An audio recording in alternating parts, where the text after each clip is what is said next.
Hello, everybody, and welcome to this week's episode of Minecraft Disney World.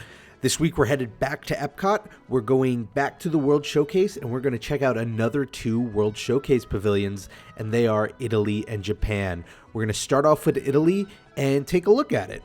So the Italian pavilion is actually interesting in that it's one of the few pavilions that tries to encapsulate more than one aspect of a country. A lot of them try to do this, but I think this one does it very distinctly by trying to capture the architecture of Venetian, Florentine, and Roman areas and eras. You have the bell tower that sort of represents one, and you have the fountain that represents another. And it's sort of, maybe to somebody who hasn't been to Italy, just sort of mashes up into just one aesthetic. But it's a great way to use a small space and show multiple facets of a culture, with a limited amount to work with in terms of, the area that Disney had to use for the space for the pavilion. In fact, the pavilion was actually going to be much larger than it ended up being.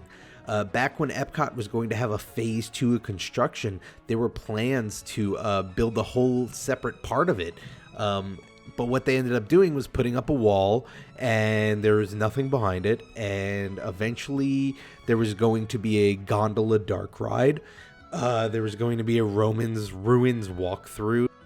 But eventually, phase 2 was canceled, and it was just sort of left incomplete. But what they ended up doing, which they did with a lot of the pavilions and which makes up most of World Showcase, is they put a restaurant there.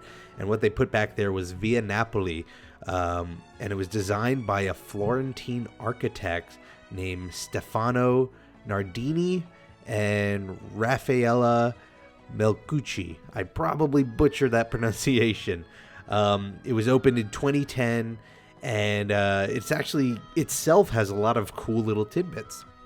For instance, the water they use to make the pizza there is imported from Pennsylvania just so it can simulate this authentic Neapolitan dough. A lot of times people talk about how it's the water that really makes pizza dough. And coming from New York, I can totally agree with that. And that's sort of what makes New York pizza unique.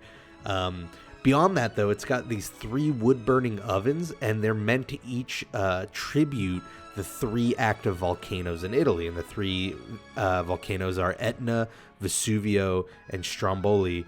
And what they did was they took each oven and they sculpted each one into the shape of the face of the god that volcano was named after. So it's like really cool, and it just shows you that, Imagineering really goes down to the minor details. On the other side of World Showcase, there's Japan. And Japan is actually one of the original World Showcase pavilions. It was in the planning stages since the late 70s, so this was like one of the ones that they really had in the books from the beginning. There were, like a lot of these other pavilions, there were plans for an actual attraction, but in all these other pavilions, it doesn't really happen very often. What they were going to do there was, for one, they were going to do something called Meet the World, and it was going to be similar. In fact, it was going to be an exact clone of an attraction called Meet the World that used to be in Tokyo Disneyland, and it involved a film. The problem and the reason why it ended up not coming to Japan in Epcot was because the film that, again, originally was in Japan omitted World War II sort of from Japan's history for, I think, pretty obvious reasons. But Disney was afraid that here in the United States it would upset a lot of veterans, so the idea was dropped. And there was even a building with a rotating platform built for this attraction, but it just never got used.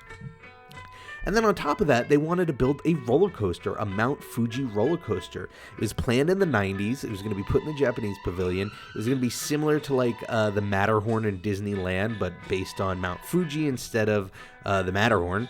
The problem was it was going to be sponsored by Fujifilm, right? That seems like an obvious decision. But there was already a major sponsor at Epcot at the time for the Imagination Pavilion, and that was Kodak. Fujifilm, Kodak, they're both film companies. There was a clashing there, and eventually Kodak convinced Disney to drop Fuji as a sponsor, and then, of course, that meant the ride never happened. So there's a quick look at two awesome pavilions. Like every other pavilion, they offer great food, they offer great drinks. Japan, I think my favorite part of the Japanese pavilion is in the back. There is a store, like all the pavilions have stores, but this one has like all sorts of crazy Japanese candy, and so it's always fun to visit there whenever I'm in Epcot and buy something new and different and experience it, which is exactly what the point of World Showcase is. It's to sort of open up your experiences with other cultures. I hope you enjoyed this video. I hope whatever you're doing for the rest of the week, you make the most of it.